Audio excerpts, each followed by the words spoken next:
नमस्कार, म दिनेश नगरी।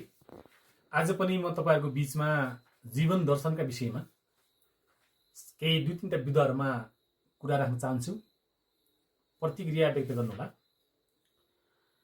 मानव जीवन संघर्षहरूको संगम हो, जो संघर्षबाट माथि बढ्न सक्छ र जो संघर्षलाई आत्मसात गर्दै जीवनयापनका तमाम गुरुटहरूमा हिम्मत गर्छ, ती मान्छेहरू अगाडि बढ्न सक्छन्। र अर्को कुरा, मान्छेको व्यक्तित्व सबैभन्दा महत्त्वपूर्ण कुरा जस्तो मलाई लाग्छ। त्यो कसरी त भन्दा, मान्छेसँग कति सम्पत्ति छ, कति गाडीहरू छन्, कति तलाको घर छ भन्ने कुराले त्यति धेरै महत्त्व वा अर्थ राख्ने जस्तो लाग्छ। पहिलो कुरा, उसको चाहिँ व्यक्तित्व कति सुन्दर छ, उसको सामाजिक जीवनप्रतिको दृष्टिकोण, समाजका लागि उसको चाहिँ भूमिका कतिको छ भन्ने कुराले महत्त्व राख्छ।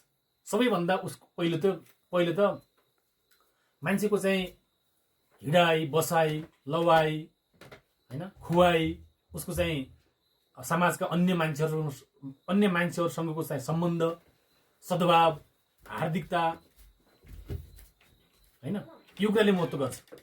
अर्को कुरा, उसको चाहिँ व्यवहार कस्तो छ त, ऊ कति संयमित छ त, ऊ सामाजिक कार्यमा कति मर्यादित छ त, सामाजिक कार्यमा ऊ कति योगदानपूर्ण व्यक्तित्व हो त। यसले चाहिँ मानवको चाहिँ व्यवहार निर्माण गर्ने कुरा र व्यवहार प्रदर्शन गर्ने कुरा गर्दछ।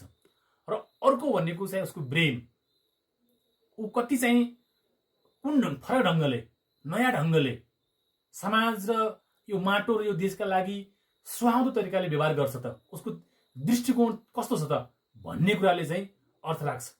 त्यो हुनाले हामी सबैजना जिम्मेवार बनौँ, सचेत बनौँ, सभ्य बनौँ, शिष्ट बनौँ, मर्यादित बनौँ, ताकि समाजलाई सही गोरेटोमा, सही मार्गदर्शनमा, सही धारमा लैजानका लागि, समाज रूपान्तरण र समाज परिवर्तनका लागि पनि युवाहरू, यो देशका चाहिँ विद्यार्थीहरू, शिक्षकहरू, सबै क्षेत्रमा काम गर्ने व्यक्तित्वहरूको भूमिका हुन्छ।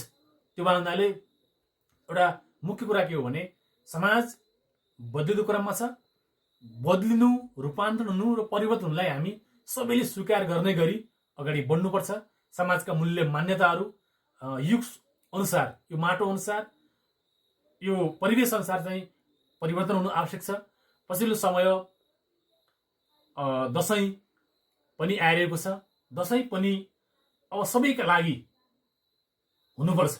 यो दशैं राष्ट्रिय एकताको पर्व, विजयको पर्व हुनुपर्छ। यो पर्वमा सबैले अपनत्व ग्रहण गर्ने हिसाबले, सबैले सम्मान दिने हिसाबले, सबै शक्तिपीठहरूमा पनि त्यो खालको चाहिँ व्यवहारहरू हुन जरुरी छ भन्ने राख्दै सबैलाई दशैंको पनि पुनः हार्दिक शुभकामना व्यक्त गर्न चाहन्छु। धन्यवाद, नमस्कार।